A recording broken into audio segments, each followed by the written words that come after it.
Okay. So this session is being recorded. If you consent to being recorded, then please type yes, of course, and it will be made available up on the BELTA website. And today is November 3rd. Um, so first of all, I would like to welcome everyone to another Sunday with BELTA, brought to you, of course, by BELTA and in collaboration with Heike Philp from Let's Talk Online. My name is Ellen Greter. I am BELTA's Membership and Volunteer Officer. BELTA, of course, stands for the Belgian English Language Teachers Association. Our aim or our goal is basically to encourage professional development. And one of the ways that we do that is through this series of webinars where we try to connect English teachers, Belgian English teachers, to the world at large. So welcome all Belgians, of course, and welcome to the world as well. Today we are joined by Claire Hart. Now, I remember meeting Claire at IATEFL last year in Liverpool, and I remember it was it was an afternoon, and we were all sort of very tired, lounging, saturated, hanging in our chairs because we'd been going to different talks, and she was very warm, she was wonderfully warm, and also very alert. And just to show us that first impressions do actually are usually correct, she was sweet enough to join us today. Now Claire's got a very impressive resume. She is a teacher of business and technical English. She also teaches English for logistics in company and in higher education. She is also the web coordinator for IATFL Basic, which is of course the Business English Special Interest Group. When they had their live streaming event last time, well, for the first time that was in cooperation with BELTA, and we had a wonderful time that day. And last but not least, she's also an author of two forthcoming books. One teacher's book on business English and an English for specific purposes course book. And of course, English for specific purposes is why she joins us today with her talk from the fish markets of Istanbul to the call centers of India, learning English for specific purposes. Ladies and gentlemen, I give you Claire Hart. Wow, okay, thanks for that introduction, Ellen. Sounds good. All right, so I'll say goodbye and go ahead, Claire. Thanks. Yeah, I just wanted to start off by saying what a pleasure it is for me to be here today because I'm a fan of BELTA and generally of the promotion of professional development amongst teachers.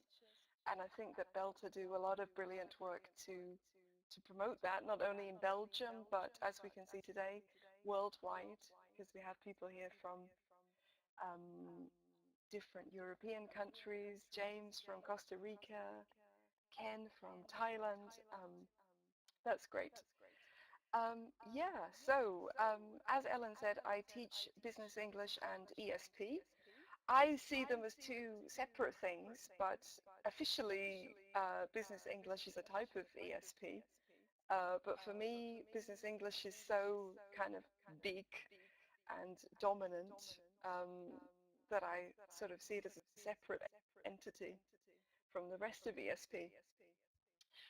So what I wanted to do today was create a workshop that would be accessible for people who've never heard of ESP, never worked in that area, but also for people who already work in ESP, maybe give them a bit of space to think about or think again about what is ESP, what are we doing as ESP teachers, what are the challenges, and what are the support networks that are out there that can help us.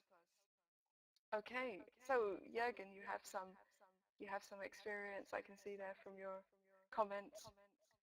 I wanted to start with a little poll for you. So this is not going to be me talking for an hour, this is going to be us interacting with each other.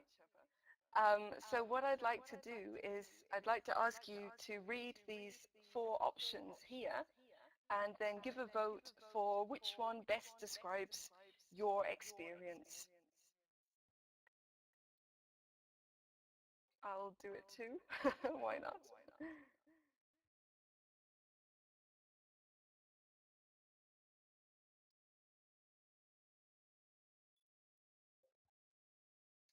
Okay. Okay, great. That looks like everyone. So it looks like the majority of us teach ESP now. Some four know what it is but have never had a chance to teach it. That's fine. If you work in primary or secondary education, you may be involved in CLIL, maybe teaching maths or science through the medium of English, but perhaps not ESP per se. Okay, great. Okay, this is good to know. This is kind of what I expected, a broad spread, quite a spread of people. Okay, great, good. Okay, so I just wanted to give you an overview of what I wanted to talk about today. So first of all, what is English for specific purposes? Who are ESP teachers? And how can we give our learners what they need? These are three things that I wanted to look at. So let's make a start. So I wonder how many of you know where this is, which city this is.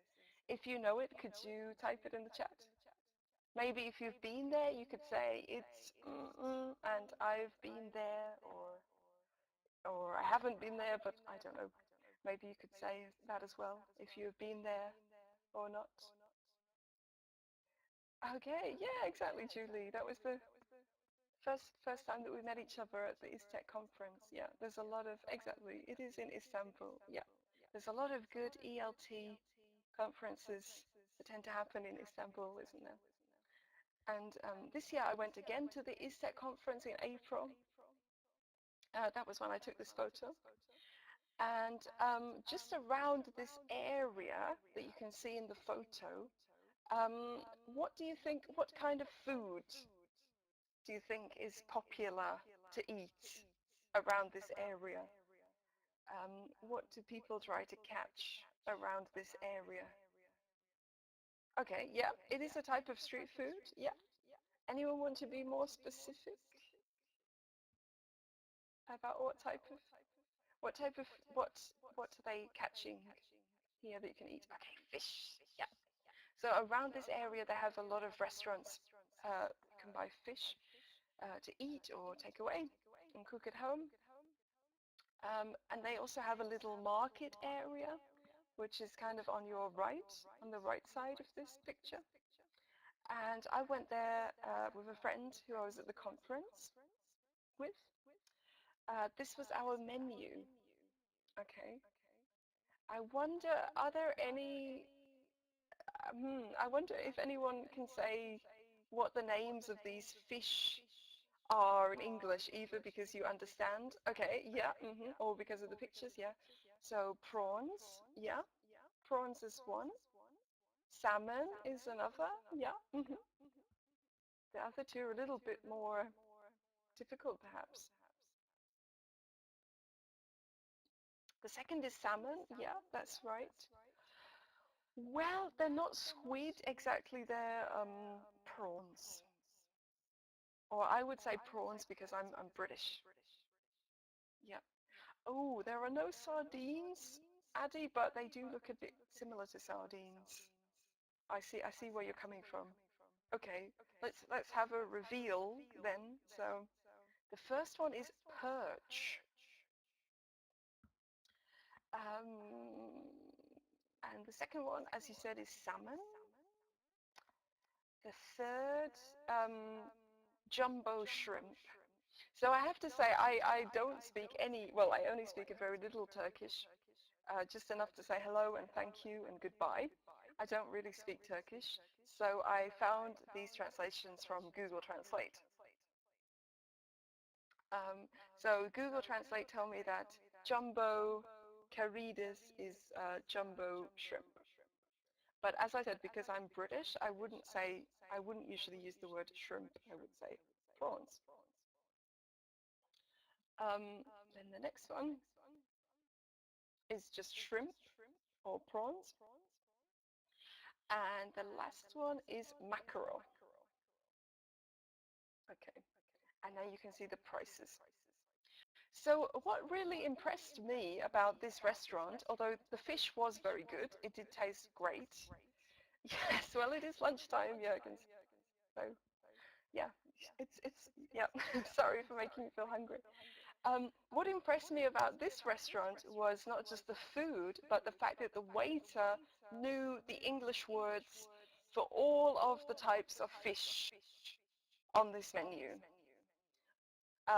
Even though, as we've seen, there are more sort of unusual words like perch and mackerel, he knew them all, and he was able to explain to my friend and I, yes, this is perch, this is salmon, this is shrimp, and so on, which we were very impressed by, because overall we estimated his level of English communication ability to be around A2. And you definitely don't expect an A2 learner to know words like, well, usually wouldn't know words like perch or salmon. So I decided to call I don't know the name of this guy who served us in the fish cafe. So I decided to call him Kamal because I know that's a popular name in Turkey. So my question for you is, has Kamal learned ESP? Um, what are the arguments for? What do you think? What would be the arguments for saying, yes, Kamal in the fish restaurant or cafe has learned ESP, English for specific purposes? What would be the arguments for? I'll wait with bated breath. Oh, okay. He can function in English in his role. Mm-hmm. Restricted to specific vocabulary. Okay. Mm-hmm. Exactly. His English serves a specific purpose. The purpose of serving food to restaurant customers. Yeah, he knows the vocabulary. Mm-hmm. Mm-hmm. Yeah, he knows the vocabulary, that's for sure. Okay.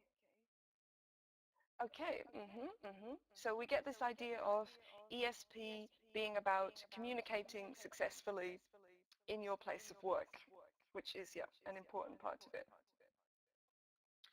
So I just have I agree with everything that you've written, but just 2 points that I noted down here were he has vocabulary knowledge that learners at his level normally wouldn't have. If we say he's an A2, normally A2 learners wouldn't have knowledge of this vocabulary. So that's an argument for. And also, as you have said, he's using this specific vocabulary knowledge or English knowledge more generally to do his job, that of a waiter.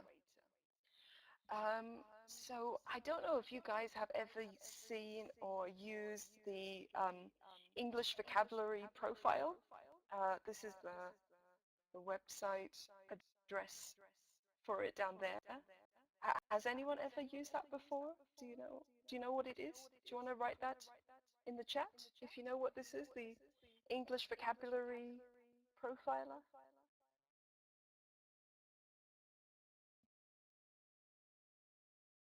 Okay.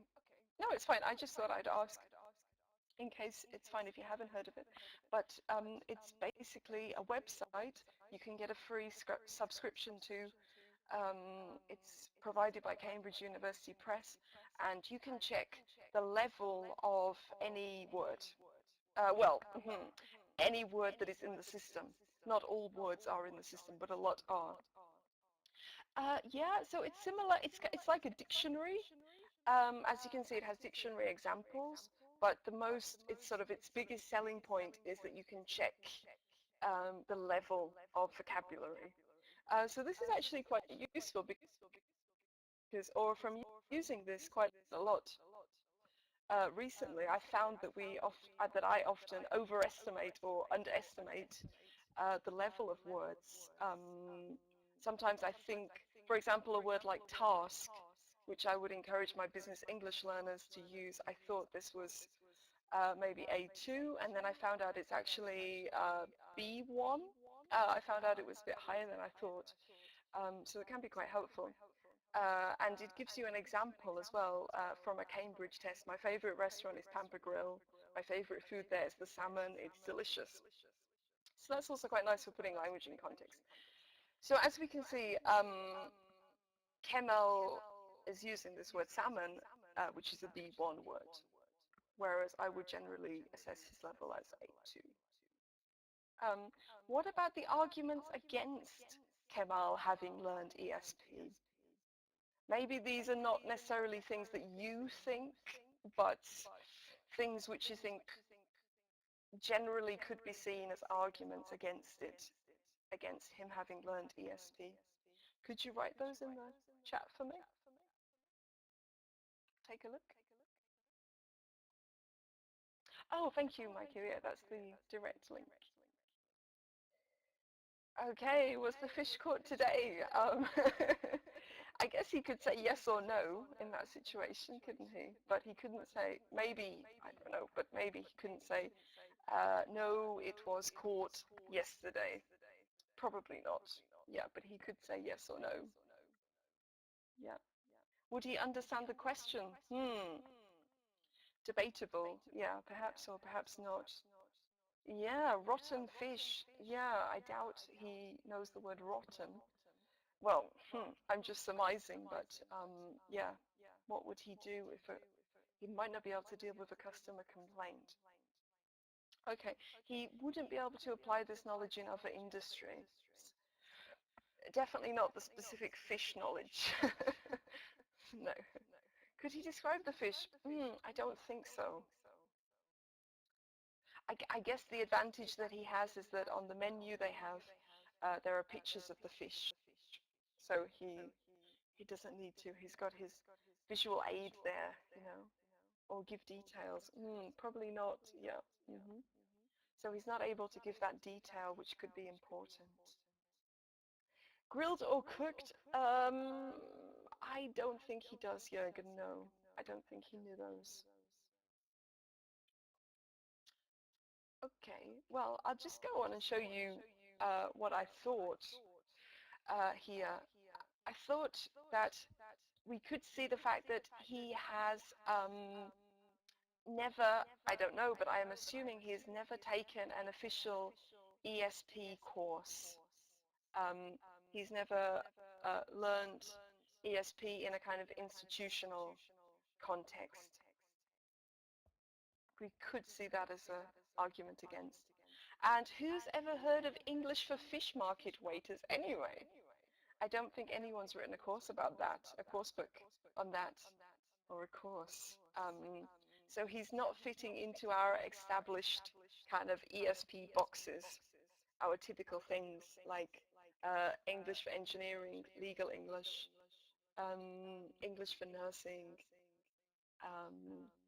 and so on. Yeah. Okay. So, so then I started to think, oh, but are there actually any resources English for waiters? I think English for waiters, English for tourism, English for hospitality is a growing area, it seems, at the moment.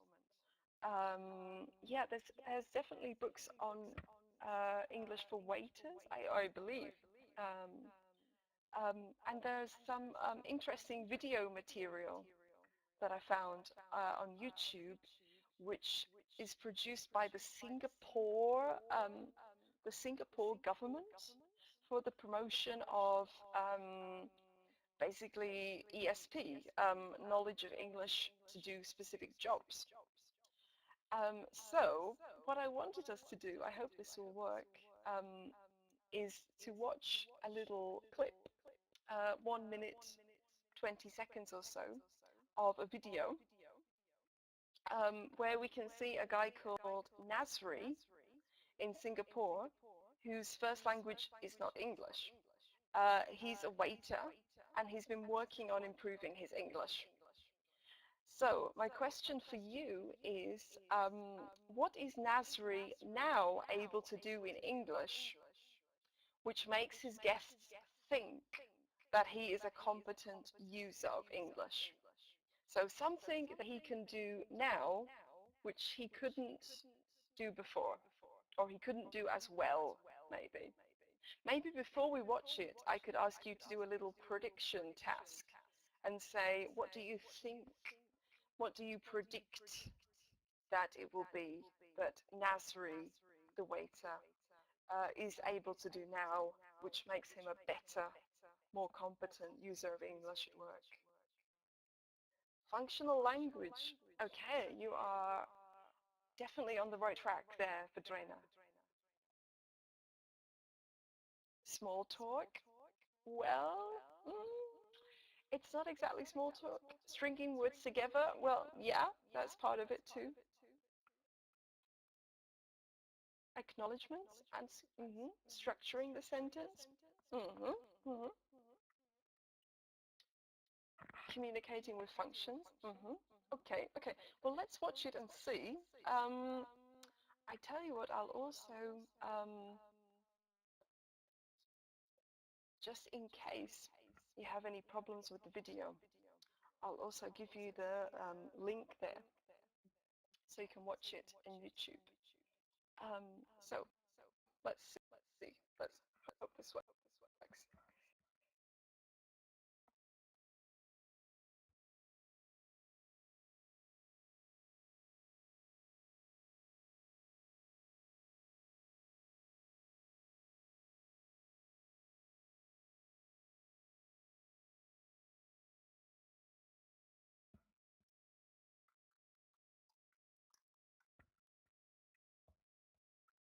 I just have to wait for it to do its thing.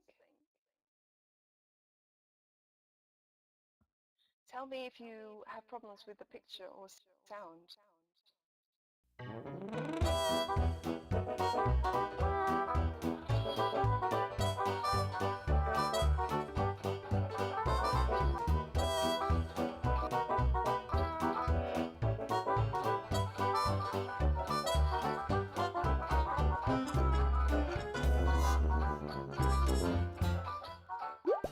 Hi, good to see you again. This is Nasri, a waiter in a casual restaurant. Let's see if his English has improved. Come on. Hi. Good evening, sir, madam. Ready to order? Yeah. I would like to order this, and this. Ready to order? I would like to order this. Okay.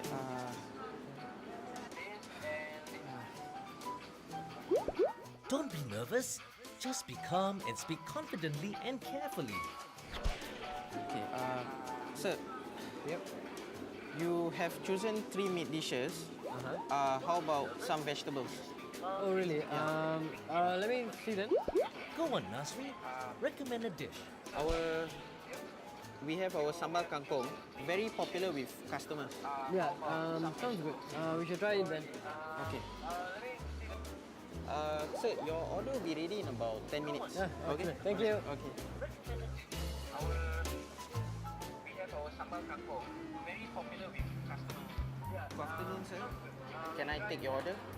My daughter do not take anything spicy. Can you recommend some dishes? Oh, okay.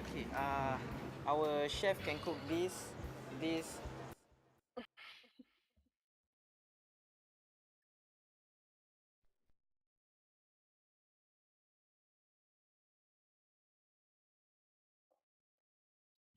Okay. Right, okay, so what was it that Nasri is able to do? What has he improved upon? What do we see him doing in that clip? Exactly, making suggestions or recommendations? Yeah. Exactly, Sophia, yeah. He's learned those set phrases for making recommendations and suggestions, it seems. Yeah. And he understands them. Yeah. He's interacting with them very nicely, it seems. Yeah.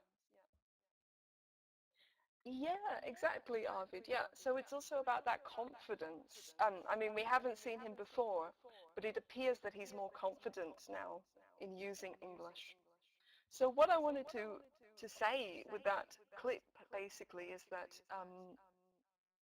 sometimes, as we saw with Kemal from Turkey, the vocabulary can sometimes be all you need.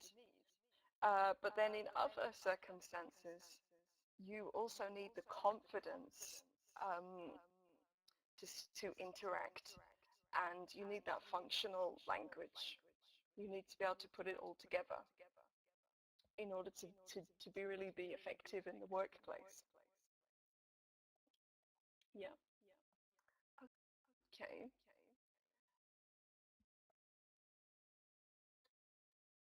Okay. Oh, good practice. I've heard of that book. Yes. Okay. Yeah. So I wanted to show you some. Oh, now Rose is here. I should have chosen her book. That was an error. Sorry, Rose.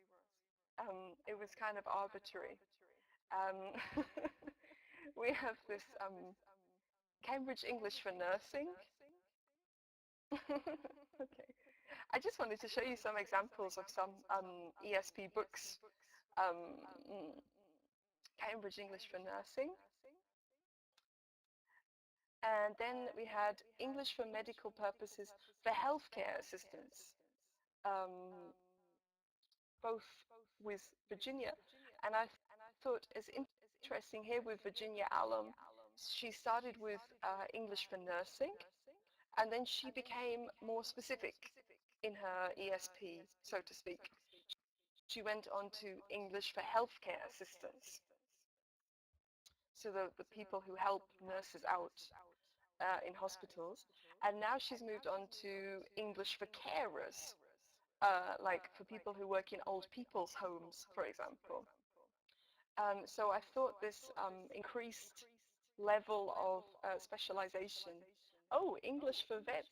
Gosh, okay. Is there a market there? Is there a need? Is there a demand? Yeah, I guess you would need someone with that specialized veterinary knowledge, which I definitely don't have.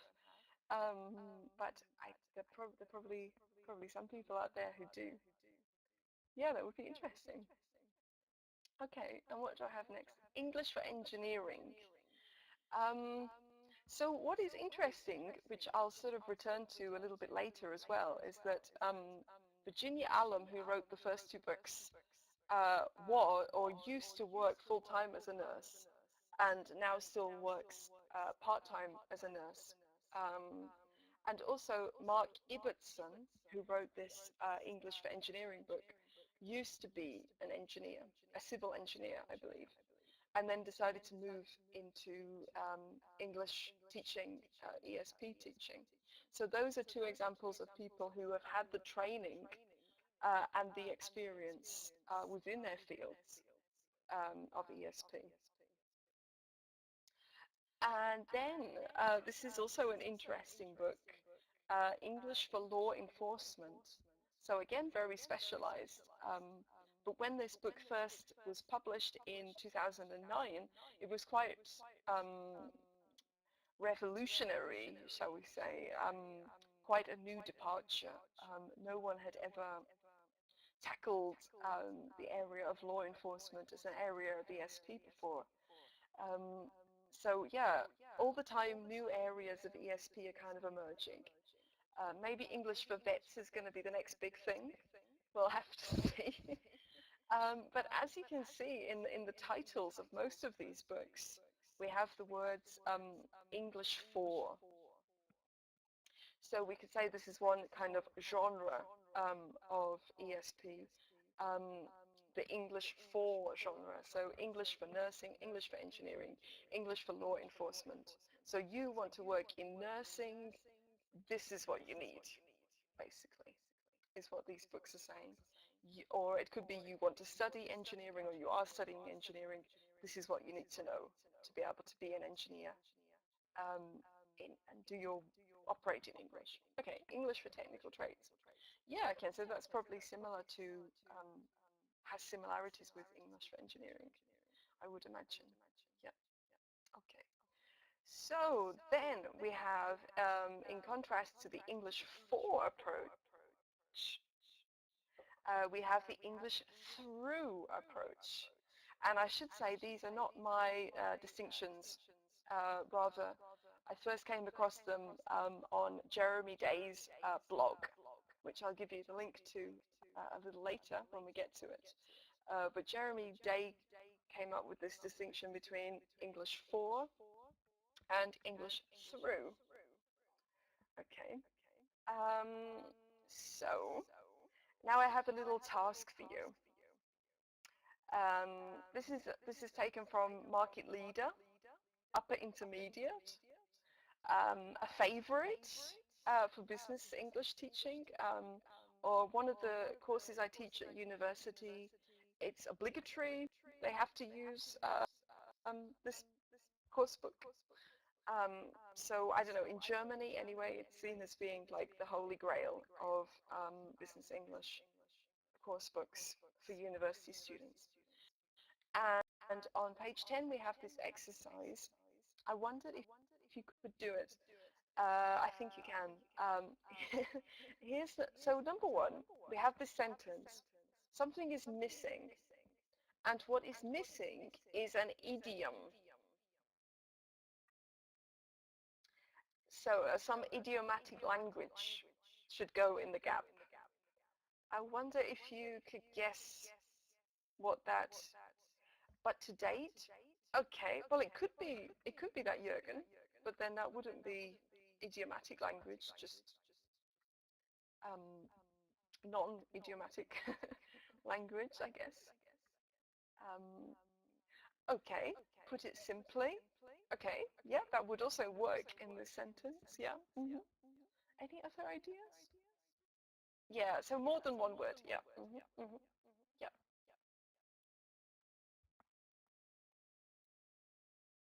Of course, it's harder if you haven't done the preparatory work before, if you haven't been primed here. To be honest, okay, yeah, it could be that too, James. To tell you the truth, yeah, it could be that too, Ross. Yeah, so all of these are possibilities. But to my disappointment, okay, great. Yeah, so this could be a good exercise, finding like all the different possibilities and the different connotations of those. But in the course book, it's actually to get to the point. But yeah, your answers were great though. So the next one. This document from our subsidiary makes no sense at all.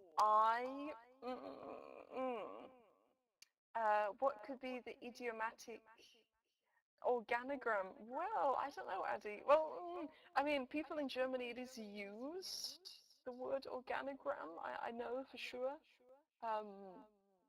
But I don't know if anyone would really say it, yeah, in a conversation. Yeah. I'm at a loss. Okay, I'm at a loss. Yeah, it could be I'm at a loss. Makes no sense at all. I'm at a loss. Yeah.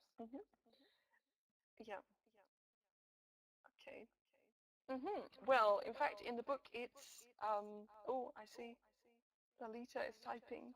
Maybe she has the answer. Let's wait and see. Oh, you're right, Natalia. Have you been working with Market Leader? That's the right answer. I can't make head nor tail of it. Yeah. Okay. And just one more. The company's going bankrupt. The CEO told me himself.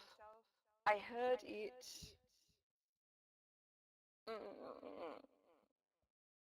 From the horse's mouth. Okay, great. You're right there.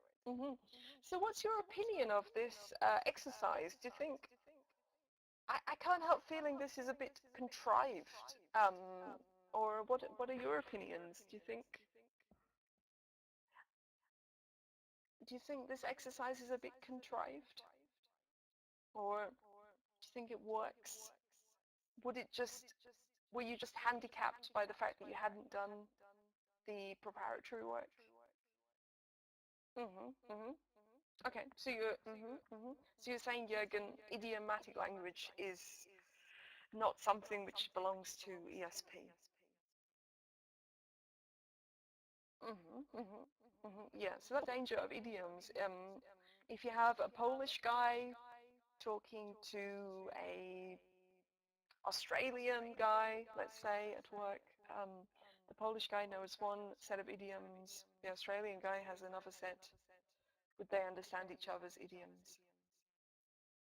The idioms aren't necessary for communicating. Yeah, that's true. I mean, they're necessary if you want to, for example, in the Common European Framework of Language, it says that to become, or a typical feature of a C1 learner is that they're able to use idiomatic language.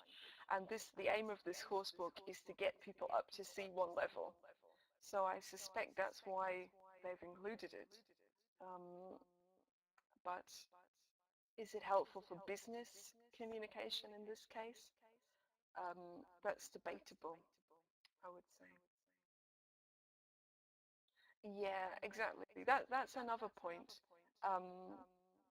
Yeah, helping learners, it can be helpful to help learners understand the idiomatic language that their native speaker partners may be using. Yeah, but could be problematic. Can be advantages and disadvantages to teaching idioms, we could say. But the point is here that the aim of this coursebook and other English through style coursebooks is that they're taking what you could call general or ESL, general English or ESL, and by changing some words, putting it into business context by using words like organogram, subsidiary, bankrupt, CEO. They're giving it business English and therefore ESP flavor, we could say. So they're learning English through. Okay. English through business in this case. Right. Okay, so after all of this, what is ESP actually? I wonder which of these possible answers do you agree with? Is ESP dry, technical, legal stuff?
Oh, okay, am I back now?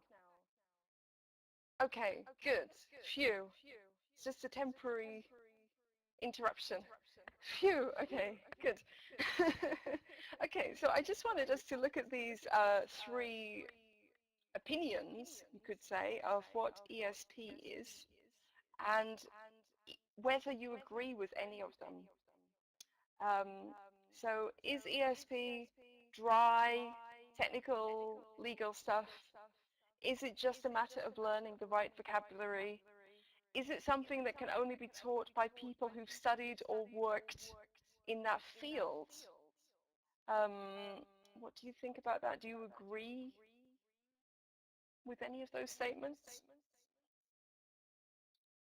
You agree with 2. Okay, quite a few agreeing with 2. You only need the right vocabulary.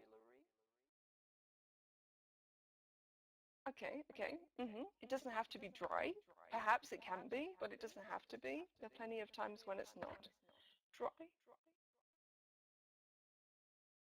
Okay, according to your employer, it's 2. Okay, fine. But I mean, if we go back to the example of Nasri, the waiter in Singapore in the video, he had become successful or more successful not because he'd learned more vocabulary, but because he was more confident and better able to use functional language. Maybe this is atypical. But yeah, okay, so this is a common perception. These are common perceptions about ESP, that it's just a matter of learning the right vocabulary. Sometimes it's true, and sometimes it's not. It depends. That's always a good answer to every question, isn't it? It depends. Yeah. Okay. I hadn't done a Wordle for a while. I used to be a big Wordle fan. But I thought I would do. Oh, Julie. All too often, the teacher has to become a motivational leader. Okay. And if you, yeah, well, I agree with both of you. I agree with you, Vieira, and you, Julie. I mean, my main experience of learning a foreign language has been learning German. I'm just taking a C2 course in German at the moment, and I have definitely, it's been my experience that as my grammatical and lexical accuracy in German has increased, I've also become a more confident communicator. So yeah, I also see this with my own learners. The more confident they are, the better they can communicate. So I agree. Yeah, I agree about the importance of building confidence. Yeah.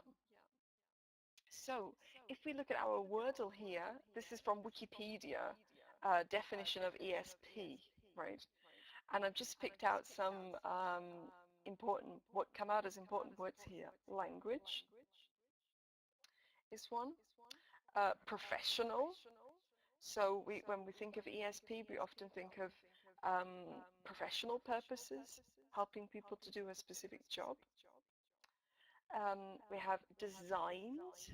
So this reflects the fact that ESP courses are often tailor-made courses. They're often, or they're always, we could say, designed for a specific target group. The ESP teacher also has to be a designer, course designer often. The ESP teacher has to respond to learners' needs, which tend to be more specific than in other areas of English, ELT. The use becomes important. It's often, but not always, the case that learners who are learning ESP have to use it on a regular basis, or at least sometimes. And finally, methodology. ESP has a specific methodology, there are different methodologies for ESP, which I'm not exactly going to go into now in the next 12 minutes. But if you haven't, you're welcome to send me an email though, and I can direct you to some good books for ESP methodology. I'll give you my email at the end. Okay, so what happens in ESP courses? I had a good think about this, and this is what I came up with. What do you think? Teachers help learners to develop the lexical accuracy and communicative competences they need to successfully communicate in English in specific work situations. So I guess there's one thing that's missing here, which would probably be a must in a general English or EFL or ESL course, however you want to term that.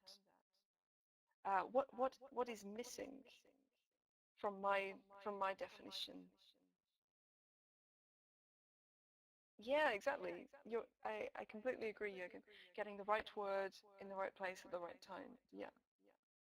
Mm-hmm. Yeah. So what is missing, which you would definitely expect or have to have in a general English course? What element would you say is missing?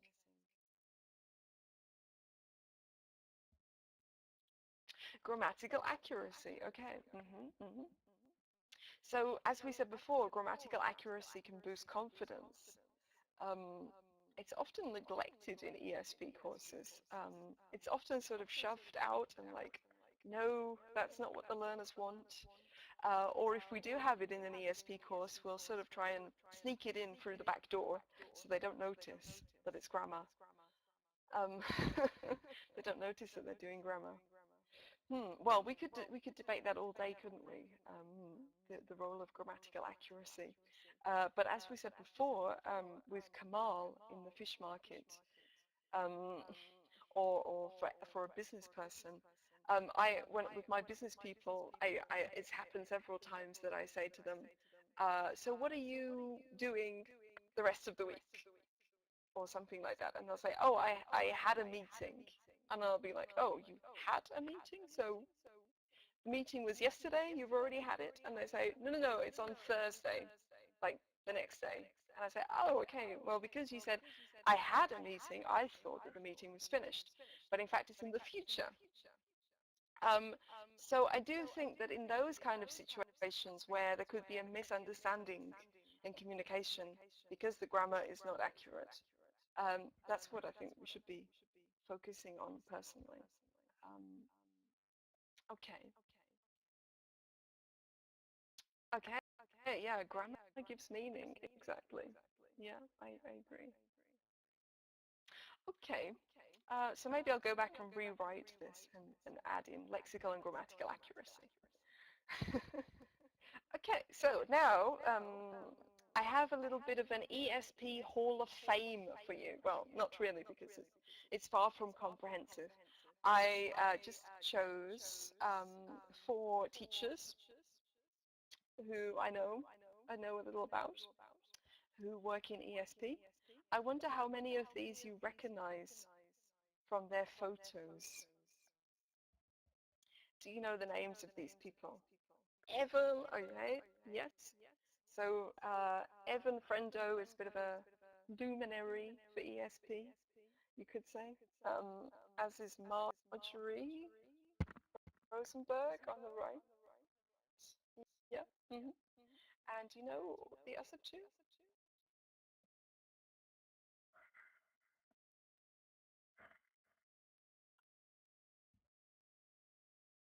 Gabrielle, exactly. Gabrielle Jones, second from left, next to Evan. She's actually a colleague of mine. That's how I know her. And you know the guy third from left? Striking a very dynamic pose there. Okay, I'll show you. So we have Evan Frendo, Gabrielle, Jeremy, and Marjorie. And these guys work in different areas of ESP, you could say. So a little question for you. Which of the 4, so the 4 were Evan,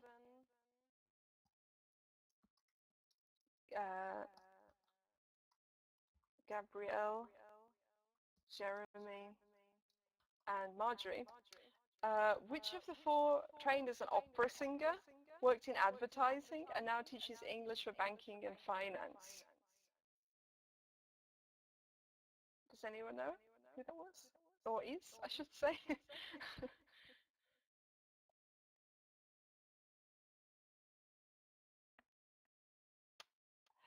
Okay, so it is actually Marjorie. She trained as an opera singer originally. But you're right, Evan does also write English for finance books, Micah. Okay. And Marjorie writes activities on a site called Professional English Online, po.cambridge.org, as you can see here. And there are a lot of, if you teach business English especially, you'll find a lot of interesting activities, worksheets that you can download for free there. Okay, and next question. Which of the four studied mechanical engineering originally for his BA and has written course books on English for accounting and English for the construction industry? Okay, yeah, Evan. You're right. Okay, so this is a guy, so Evan, so Marjorie teaches a lot of bankers now, but she's never really had experience of working in banking, but she does have experience of working in business, and of course, a lot of experience of teaching. Evan often teaches technical English, English for engineering, or has done, and he does have a background um, in mechanical engineering. And he has a very, if you're interested in business English, English for professional purposes, ESP, Evan has a very interesting blog there, which would be worth checking out. I have the DE one on my, because I'm in Germany, it would only let me see the DE version, but if you put it in, it'll give you the website from your country, the ending. Okay, so Gabrielle studied European languages and business and now teaches a lot of technical English.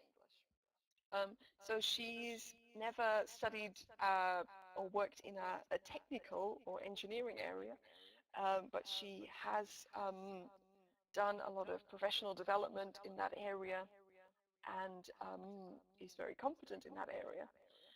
She has a blog called Business English Experience, where she shares lesson plans and ideas, teaching ideas, which you can see here. Okay, and finally, Jeremy Day studied European Regional Development before going on to do in-company teaching and writing the teacher's book for a legal English coursework, amongst many others. So again, he didn't have an experience in law or doesn't have an experience in law, but has worked in materials in that area. Okay, so that is the question, Jürgen. Who would be the better teacher, the English banker or the EFL teacher who has to learn all about banking? That's a very good question. I know that people, for example, who have British people, for example, who've studied law in the UK and then moved to Germany and work in legal English. In some ways that they're very qualified because they have that understanding of law, but then on the other hand, the legal system in Germany is quite different to in England, and what lawyers in Germany need is to be able to describe to clients who don't speak German how the German legal system works. So in that case, a knowledge of the English legal system is not really that helpful and could be a distraction. But I don't know, personally, I would always think the ability to teach is more important than specialist training. Does it depend on the level? Well, that's a good question. I can only speak from my experience, Jürgen, of course, and my colleagues, but it seems that when you get ESP learners, for example, civil engineers who are advanced, they often say, we already know all the vocabulary. That's not what we need. What we need is to really be able to communicate. We need to be able to successfully have a conversation with our business partners when we go out for dinner with them after a meeting. So in that case, no specialized knowledge of engineering, is needed to train people to successfully make conversation on an informal basis. So we often find that, in fact, or this has been my experience anyway, that advanced learners need less specialized teachers rather than more, but it depends. Okay, and I also have a blog where I have some business English stuff and technical English stuff. It's just called Business English Lesson Plans at WordPress. Okay, yeah, you're right, Ken. Sometimes learners specifically want that. Sometimes they specifically don't want that. There can be a perception that that the teacher with training is better than the teacher without. Um, yeah, it's a tricky one, isn't it?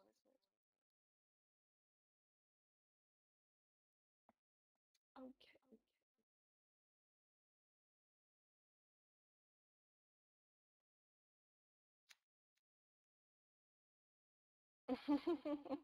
Yeah, that's a good point. But that's a good point, James. But I guess often they don't want you to, or I don't know. This has just been my experience anyway. They often don't want you to teach them about business. They want to work on their communicative competence. Yeah, good point though. Okay, so I'm a little short on time now. One thing we can just look at briefly is what problems the ESP teachers face. This is a tweet that I sent out a while ago asking for help on this. And I got 2 replies, one from Chia Swan Chong, and she wrote, ESP requires a specialist, but the pay dictates that a general English teacher often gets assigned to the job. It requires specialist knowledge, but just anyone is often sent in there to teach. So that can happen, but then I don't know. I guess it varies worldwide, but in Germany, ESP teachers can often get paid quite well. So it is often, I'm not sure how it is in Belgium, maybe it's the same, but ESP, often that specialization is recognized when it comes to payments. So, but some degree of specialist awareness at least is needed. Okay. Evan wrote, a lack of training springs to mind. Lots of ESP teachers have never studied ESP methodology, for example. So a knowledge of methodology is perhaps, of ESP methodology, perhaps more important than experience in that area of work. Okay. So I'm going to sum up now.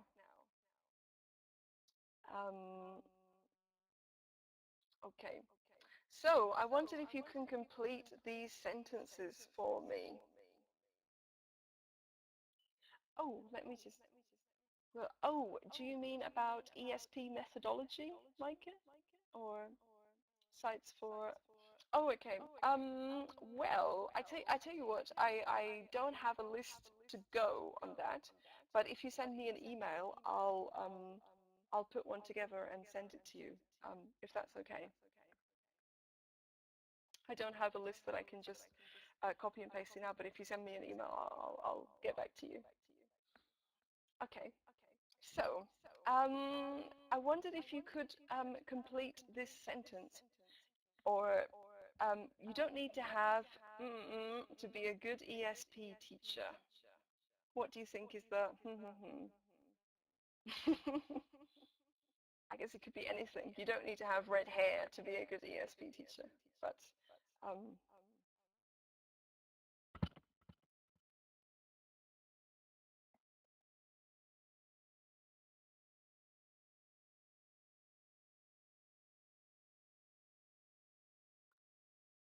specialized knowledge. Okay, yeah, that's what I was thinking.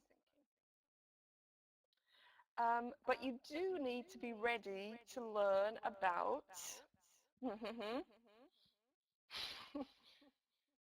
what would be the you need to be ready and open to learn about the field. Yeah, exactly. Learn from your learners. Yeah.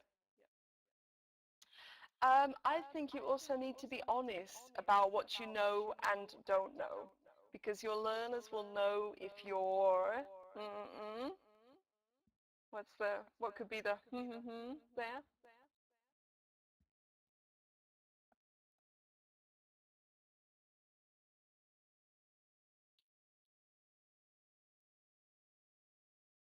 faking it. Yeah, exactly. Yeah, we'll know if you're faking it. But what is the great thing? The great thing I found is that if you do, yeah, if you're an expert or not, if you really know as much as you say you do, that's kind of the worst thing that an ESP teacher can do, I think. Fake it. Well, an element of faking it is perhaps sometimes necessary, but for example, if you were to go and say to a group of engineers, yes, I have a degree in mechanical engineering, or yes, I know a lot about mechanical engineering, when you didn't, that would definitely be a no-no. They'll know if you're faking it, but they'll recognize if you're making an effort to learn and appreciate that. Remember, vocabulary used in an ESP course book might not be. I wonder if you could guess what I was thinking here.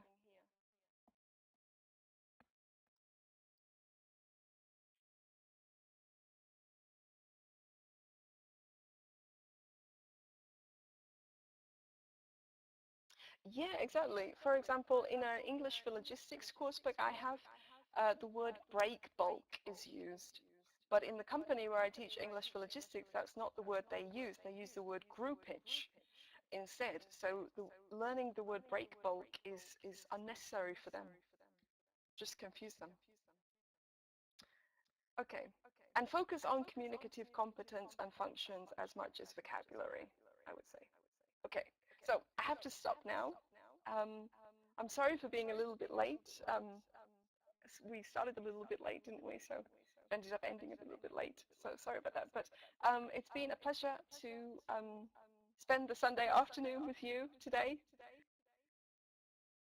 And thank you very much for coming along. And feel free to email me. Cheerio.